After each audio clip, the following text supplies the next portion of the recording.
درود به مخاطبین عزیز، بنده امین فردین خوشحالم که به همراه تیمم بار دیگه با یک برنامه پشت پرده دیگه با شما هستم. امیدوارم که هر کجا این کره خاکی که هستید و صدا و تصویر من رو میبینید و میشنوید حال دلتون خوب باشه، جیبتون پرپول باشه و از همه مهمتر سالم و سرحال باشید. امروز قصد داریم که در برنامه پشت پرده افشا بکنیم پشت پرده یکی از سلبریتی های با کلاس لکچری چرسیبیا فلانی که این روزها حسابی تو فضای مجازی به شدت منفور شده. این چهره خانم فریبا نادری که با مصاحبه‌ای که چند روز پیش در یک برنامه اینترنتی با آقای قیاسی داشت، برنامه به اسم پامپ، که اومد داخلش و مصاحبه کرد، گفتش که ونک به پایین کنسل و از این صحبت ها و ما اختلاف طبقاتی داریم، ما پول داریم و به نوعی فخر فروخت، باعث شد که یک موجی از تنفر رو در بین حالا اونایی که طرفدارش بودن، اونایی که اصلا نمیشناختنش ایجاد بکنه. یعنی تا دلتون بخواد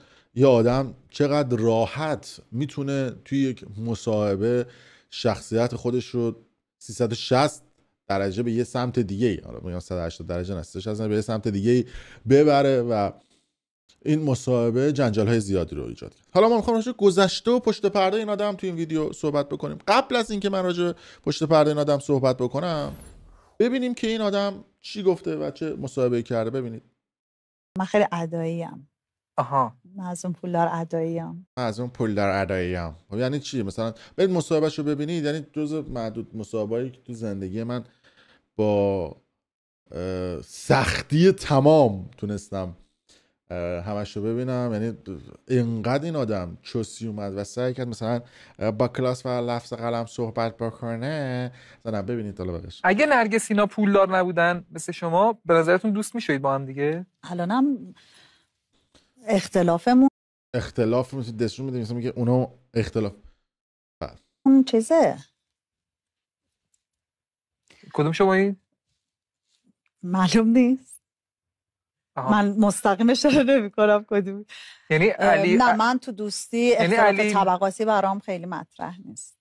یعنی میگه که من هی مثلا مدام اشاره میکنی که ما اختلاف طبقاتی داریم، ما نمیدونم فرشتیم، اونا ببین بقیه‌شون اختلاف طبقاتی وجود داره ولی اختلاف طبقاتی برام مطرح در چه حد اختلاف طبقاتیتون؟ یعنی مثلا ما شهید فلاحیم، اونو پایین ونکن دیگه. آره مثلا پایین ونک برای اینا. یعنی ببینید ما کارمون به کجا کشیده که ریدی های مملکت، همین فریبا نادری راجعش صحبت میکنه، با پول شوگر ددیش رسید به اینجا، بعد باش ازدواج کرد، داره واسه بقیه نسخه با کلاسی میپیچه. بله الهی بگردم. میدونی پایین ورک البته میدونی که بالا خوبه. برای ما شهید فلاحی بالا حساب نمیشه که پایینه و یعنی دیگه تو سراشیبی شهر افتاده دیگه. بله برگردیم به این خانم فریبا نادری. من یکم راجع به ایشون به شما بگم. ایشون متولد 23 فروردین ماه سال 1363 هستن. 41 سالشونه. درست موقعی که 19 سالشون بود با مسعود رسامی که 26-7 سال از ایشون کوچیک‌تر بود وارد رابطه عاطفی شدن و اون موقع مسعود رسام سال 1381 2 اینجورا داشت برای یک سریال تلویزیونی به اسم مروارید سرخ آدم جمع میکرد و بازیگر جمع میکرد. مسعود و مهران رسام جزء بازیگرایی بودن که به نوعی مافیای تلویزیون ایران تو اون سالها بودن. مسعود رسام سریال های زیادی رو برای تلویزیون ایران ساخت، خدا بیامرز، که سال 1388 هم فوت کرد.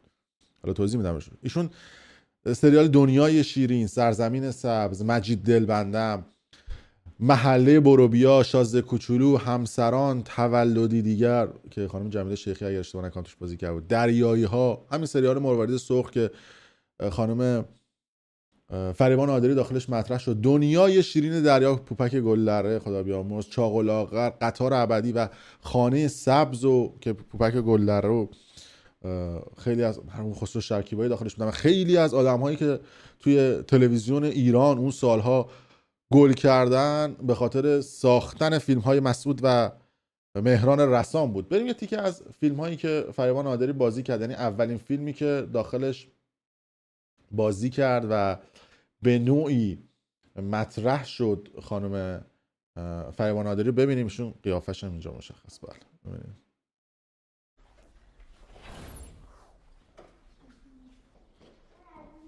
علی قیافه رو نگاه کن، کوبیده ساخته. اینجا دیگه مسعود رسام با اینکه یه بچه هم داشت با ایشون وارد رابطه شد. خب علی ها خیلی وقت اونجا وایسادی، به چی فکر میکنی؟ من هیچی. چقدر جوون بودن اون موقع. مخ مسعود رسام زد. 26 سال از خودش فاصله سنی داشت، شوگرددی تقریبا محسوب میشد. سال 1383 باش رفت تو رابطه، 2 سال باش تو رابطه بود. موقعی که مسعود رسام درگیر سرطان خون شد و فریبا نادری میدونست که چند ماه بیشتر زنده نیست، تن به ازدواج باش داد که ثروت و اینا رو نمیدونم حالا چرا دستم اینجوری میشه بره بالا، که سال 1388 مسعود رسام تو بیمارستان لاله تهران در سن 51 سالگی فوت کرد و خلاصه ثروتش رسید به خانم فریبا نادری که الان اینجوری داره برای مردم نسخه باکلاسی و نسخه این چیزا رو میپیچه. بعد از اون اومد و با آقای طباطبایی وارد طباطباییان، حالا عکساش هم اومد بیرون اون موقع، بهتون میتونم نشون بدم. این آقای طباطباییان هستش با نام کامل مهرداد طباطباییان بیدگلی.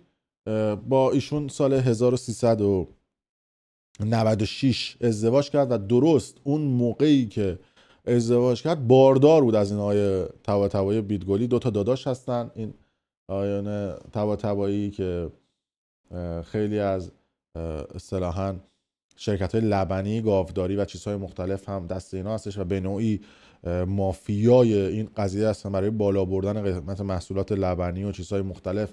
جز نفرات اصلی که راجع به شوهر ایشون، حالا ارزایی که گرفتن و پولهایی که گرفتن، نهادهای دانی و پرورش ماهی و چیزهای مختلفی که حالا راجع به شوهرشون بعداً توی موضوع اقتصادی که می‌خوایم افشاگری بکنیم راجع به ایشون و رانتایی که انجام داده بودن صحبت خواهیم کرد. و مصداق بارز آدمی هستش که یارب مبادا گدا معتبر شود خانم فریبا نادری که الان ونک به پایین رو آدم‌های بی لول و آدم‌های پایین میدونه. یادش رفته زمانی که جدا به نوعی همسرشون فوت کرد آقای مسعود رسام با سحر قریشی، چه مهمونی‌ها و چه کارهایی که با هم دیگه نکردن. و جالب بعد از اینکه ازدواج کرد سال 1396 با آقای مهرداد طباطباییان بیدگلی که میگفتش که مهرداد نمیدونسته که اصلا من بازیگرم و به صورت سنتی ازدواج کردیم، تو هیچ کدوم از مهمونی‌هایی که دختر باشه فریبا شوهرش رو نمیبره و میگه که نکنه که بقیه بازیگرا بخوام مخ این شوهر پولدار منو بزنن، چون خودش میدونه تو صنعت پر رونق